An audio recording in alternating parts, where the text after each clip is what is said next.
What's going on YouTube? Welcome back to another video at JDH Aquatics where we do anything aquariums related. Now the last video that I posted, I kind of left you guys on a cliffhanger because we had a bacterial bloom in the 38 gallon. But it's been a few weeks since I've posted and I need to give you guys an update. First and foremost, Happy New Year to all of you. We're filming this on the 4th, so we are a little late on the New Year's celebration, but it is a new year nonetheless, so we need to acknowledge that.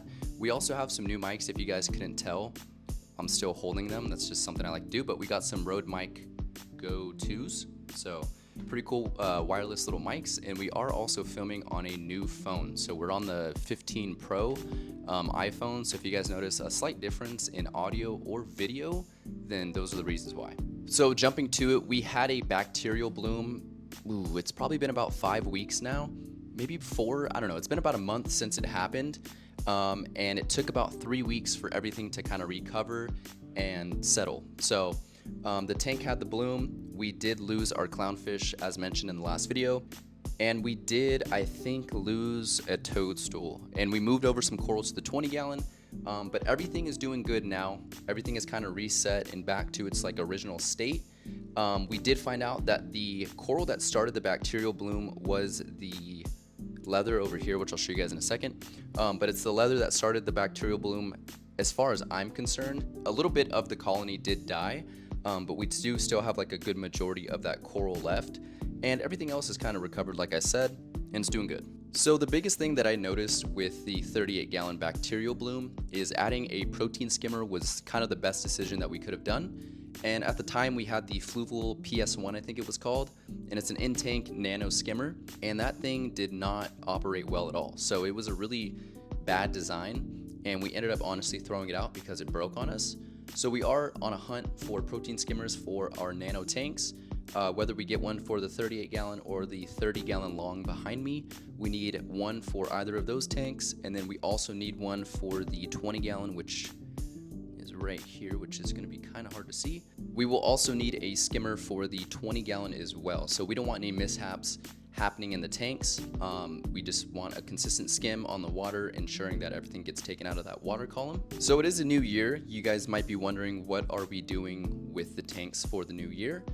As mentioned, for probably the past 2 or 3 months, I've talked about moving to a new apartment, so we are going to be kind of setting up the tanks in a different orientation. It's not going to be the same reef corner that you guys see now.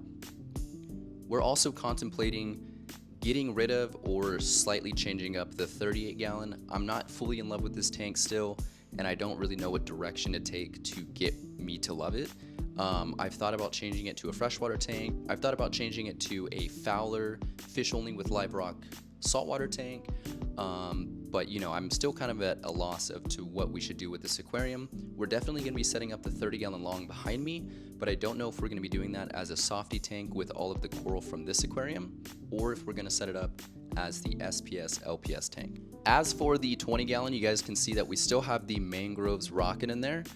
We do have space where we could put most of the softies from the 38 gallon into this aquarium, and then just sell the 38 gallon outright. So we're still figuring out if we want to do that, but the 20 gallons rocking. It's still got a couple of pieces of coral from the 38 gallon when the bacterial bloom happened, and of course we've got all the additional frags in there that we already had, as well as the LPS, which is doing all right. The Duncan and the Bubble did much better in the 38 gallon, and I think it was because of higher flow. So when we do set this tank up again, we're going to add in an additional power head or just move those LPS corals to a tank that has higher flow. I still plan on keeping the Mangroves in the 20 gallon. I think we've got them set up pretty good in here with the lighting setup. We're able to raise it probably another 2 feet from where it's at, which at that point I'd probably just get a light that hangs over the mangroves. But I think they're in a good spot. Their roots are, you know, embedded into the sand, and they're sparking new leaves. So I think they got 8 each right now, but 2 more are coming on each of the plants. So these things are doing really good, and I think we're just gonna keep them in here. One thing that I did notice after losing the clownfish and just having the tanks empty without any fish for a couple of months, it made me realize how much I do want fish in these aquariums.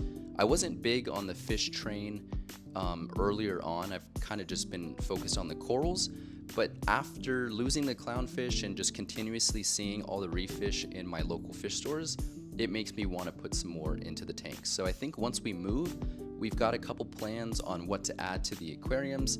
Definitely some more clownfish because those are always a staple, but I would love a schooling fish or something in the 38 gallon. I think that'd be really cool. If we did solely like green chromuses in there or something like that, I think that would be a cool look. So let me know what you guys think in the comments down below in terms of what fish we could add to these aquariums. Aside from adding a few fish and the protein skimmers and maybe a couple other pieces of equipment, we're pretty much just waiting on moving to set everything up again.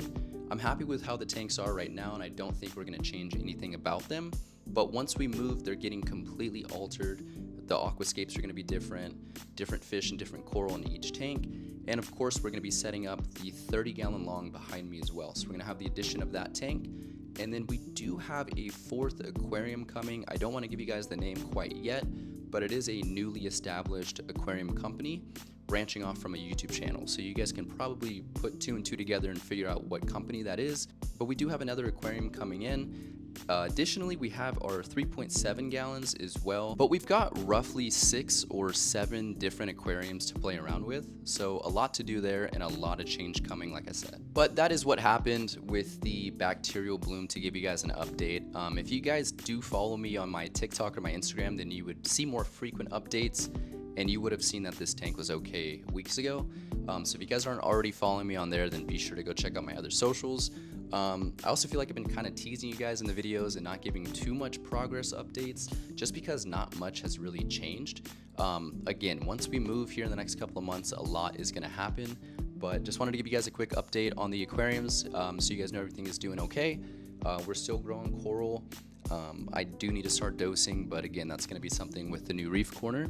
And yeah, if you guys have any questions, let me know in the comments down below. Be sure to check out my other socials. The link is in the description below as well. But with all that being said, I will catch you guys on the next one. Peace out.